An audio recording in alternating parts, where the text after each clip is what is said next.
D's roads, friends. Nice hanging out with you today. Well, hello there.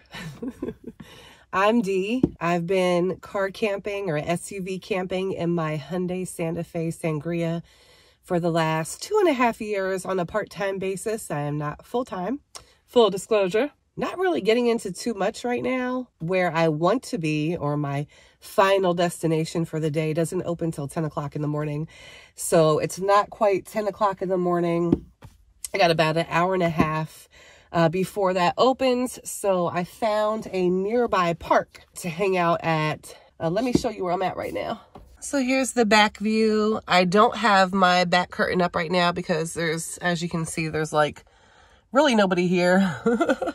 Over here in the parking lot, I don't know if you can see over there, but there is actually an RV kind of hanging out for the day over there too. Anytime I pull up and there's like, I can visibly see another car camper or an RV or a van lifer, I always get excited because I'm like, I'm not alone. I'm not the only weirdo out here doing this.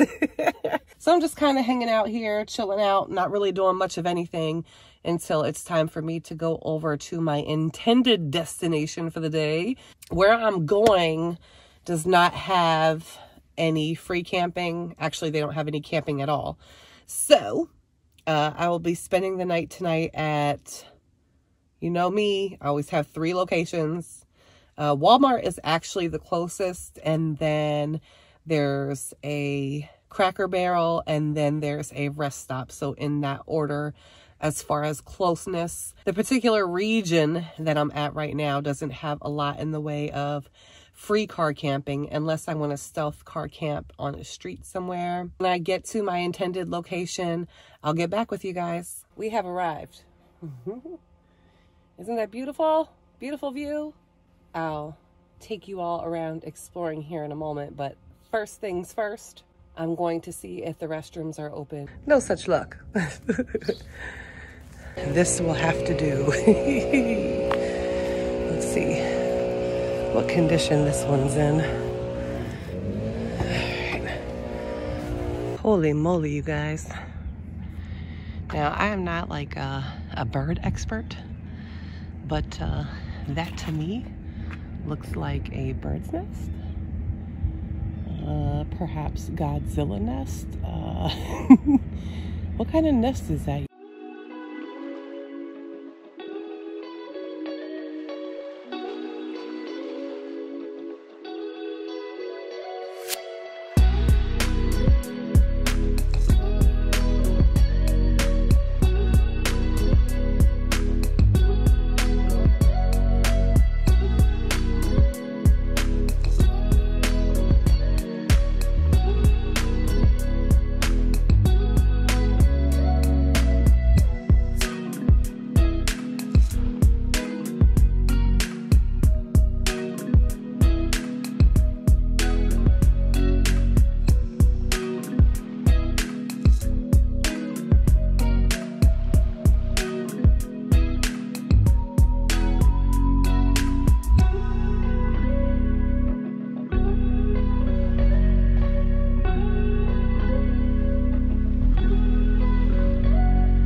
I think I have disturbed the geese.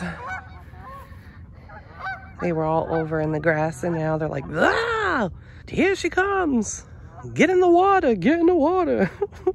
It looks like they have a bunch of canoes, kayaks, boats, and sailboats, I guess, that you can rent when it is in season.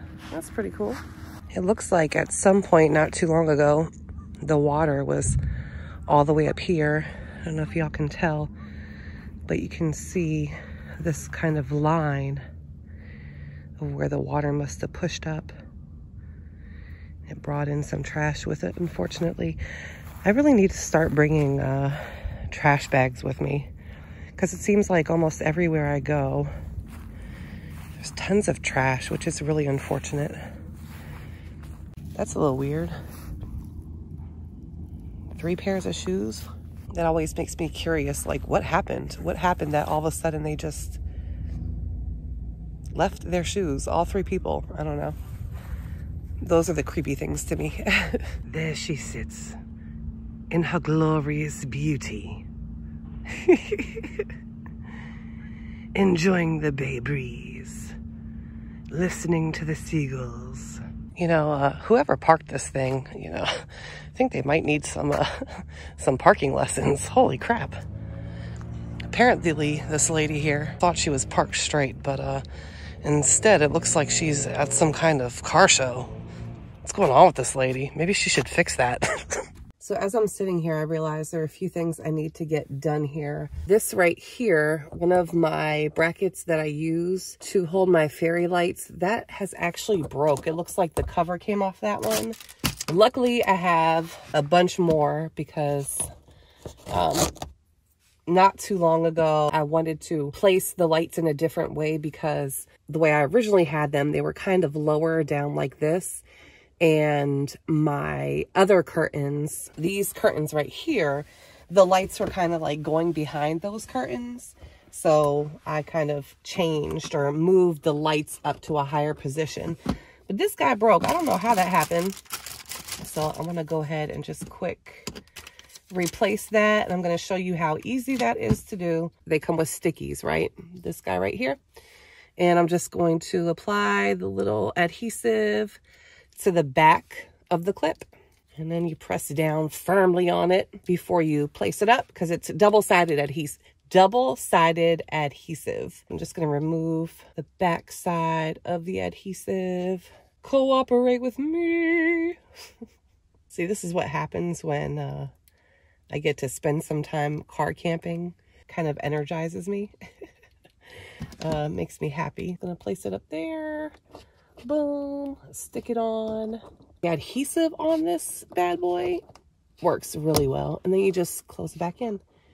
And there we go. Now I have, my lights are fixed. There we go. Another thing that I really need to get done as I was looking in my kitchen cabinet. I have so much junk in this thing right now. And, okay, so coffee, of course, need that. Of course, need like the food items, right? Oh my gosh. I'm telling y'all, this thing stores so much. As I was looking through here, getting ready for this trip and putting just some food items in here, I realized just how many different coffee brewing methods that I have. So the first one that I have, and this is actually the first one that I got, but this is a coffee maker. It reminds me of a percolator from a company called Camp. So let me see. Hopefully y'all can see that. It's N and then Camp. Basically, it comes with a little cup. You unscrew that. The water in this area. Put the coffee in here. Close it back up. And then you could set it on your butane stove, propane stove, alcohol stove, probably set it over a little fire too. But I also use my rice cooker with this.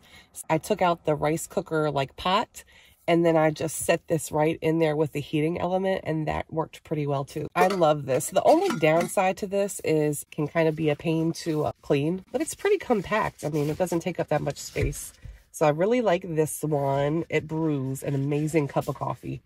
The other mechanism that I have to make coffee is this AeroPress. You set your coffee in there, and then you pour your water in, and then set your cup underneath there, and then you just press down, and, you know, it brews your coffee. So this also makes a really good brew too. And then the third way that I make coffee, or the third mechanism that I have in here, is just, you know, the simple pour over that you guys have seen me use this quite a few times. And that's what I've been kind of resorting to because the cleanup is pretty easy. All you have to do is boil the water, put the coffee in here, set this over a cup, and then you just pour the hot water into it. So this is what I use most of the time. And I think what I need to do to kind of consolidate, see here, my 3 different So I think what I need to do to kind of like consolidate what I have in this cabinet so I can fit more food items, I really need to decide which coffee method I want to go with, so I'm not using up all this space just for my coffee brewers. Now, clearly, this would be the smallest option right here. It is the quickest option, and it doesn't have a lot of cleanup involved with it. It makes a decent cup of coffee, but these two right here, this AeroPress and this Encamp calculator type of deal, man, they make really good cups of coffee. So I don't know. What do y'all think? What do you think I should do? Should I sacrifice taste for easy cleanup method, or should I bring like one of these and then this one so I still have the easy option? I don't know. Let me know what y'all think or what y'all do, because I really need to kind of condense, you know, I don't need 3 different ways to make coffee. Is it nice to have? Absolutely. But do I need to have 3 different ways to make coffee? No. Okay, so I have everything nice and neat back in here. I'm going to keep this stuff out because I'm actually going to use this to cook my lunch. And I'll probably save that as leftovers for dinner too. So there we go, much nicer, much more organized. Put my cabinet back where she belongs. Oh, no. But another thing that I've been thinking about, I don't know, maybe y'all can give me some tips or ideas, is I have this bag full of stickers, right? Everywhere I go, I collect stickers. I don't want to put them on the outside of my vehicle because I don't want people, you know, when I'm trying to stealth camp, I don't want people to know that I'm camping in here. And I don't want to make it obvious, but I have all these stickers that I want to place inside the car.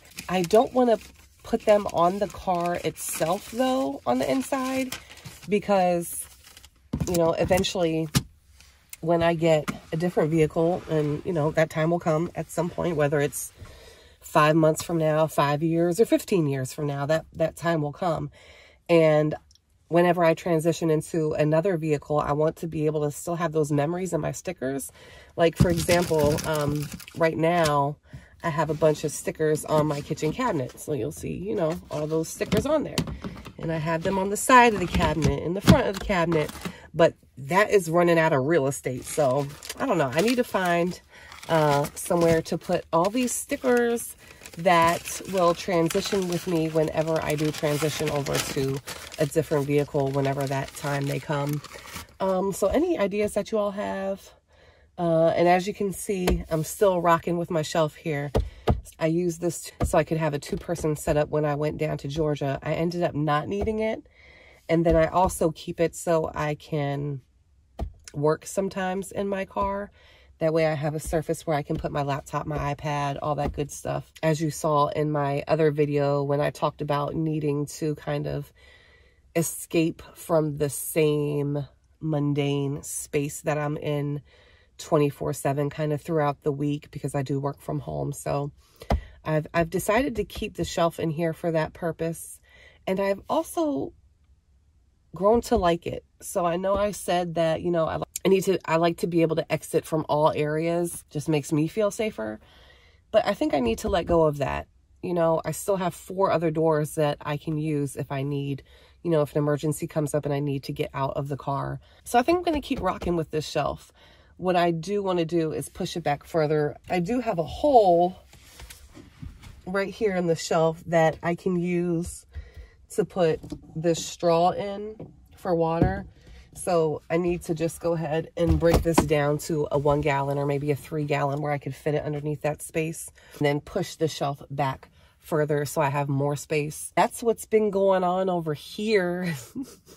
I'm going to prepare for some lunch, and then I think after lunch we'll go do some more exploring. Okay. Okay, y'all. So I thought I was recording the whole time I was cooking. Clearly I was not. So what I did was I made jalapeno rice with some tuna and the hot honey and the seasoned spray. It literally took like 5 minutes to make. There we go. That is the jalapeno rice with tuna. Here you go. Here's some if you would like to share. Give y'all a big old heaping scoop.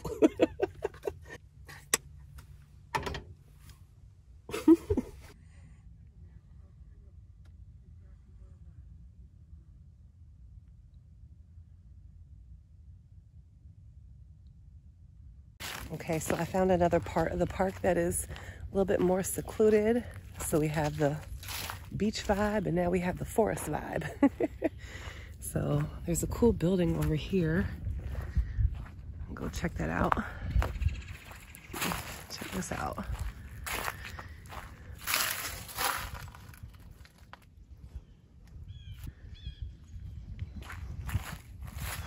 We're going in. All right. Huh. Yeah. There's some kind of shelter. Oh no. Glad it's not the summertime, because my God, there's a bunch of, I don't know if those are hornet nests or wasp nests up in here. Uh-oh. It looks like there's a fire there. Or some kind of nest.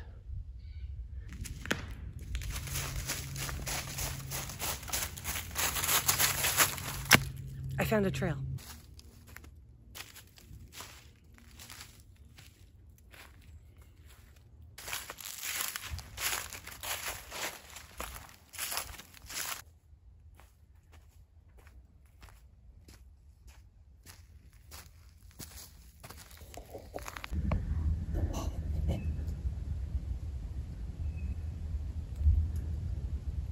All right, so we have a few hours of, or a couple hours, probably about an hour and a half left of daylight. What I want to do before it gets dark is I want to go check out my sleeping locations that I have picked for the night.